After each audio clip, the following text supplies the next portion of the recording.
It's now approaching 10 years since the Grenfell fire disaster.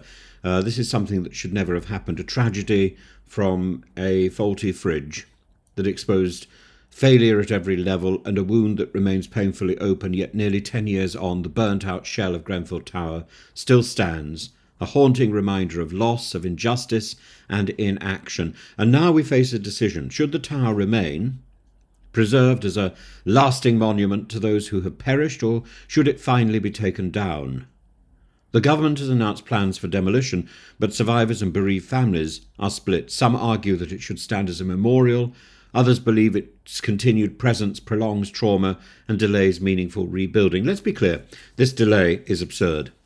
The government's dithering over Grenfell's future is emblematic of its broader failure to deliver justice, reform or closure. A decade of inquiries, reports and consultations has yielded no criminal prosecutions, no sweeping policy shifts, no confidence that another Grenfell could not happen again. To date, thousands live in buildings wrapped in dangerous cladding, victims of government inertia and corporate dishonesty. And the case for demolition is practical and unavoidable. The structure is unstable, uninhabitable, and a safety risk. No one lives there, no one can.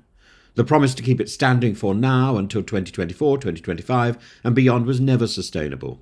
The longer it remains, the more it becomes a grotesque monument, not to remembrance but to decay, dysfunction and political paralysis. But knocking it down cannot mean erasure. The site must become a memorial, not a soulless plaque, but not a token gesture, but a dignified and significant place of reflection. Survivors and bereaved families deserve to shape that process, and the community should be heard. Yet the government's so-called consultation has left many feeling ignored, their voices disregarded in favour of a predetermined outcome, and Angela Rayner's inability to provide a concrete rationale for demolition or to confirm how many survivors were even consulted is nothing short of shameful. And while people debate what to do with the tower, we shouldn't forget the real scandal. Justice has still not been served.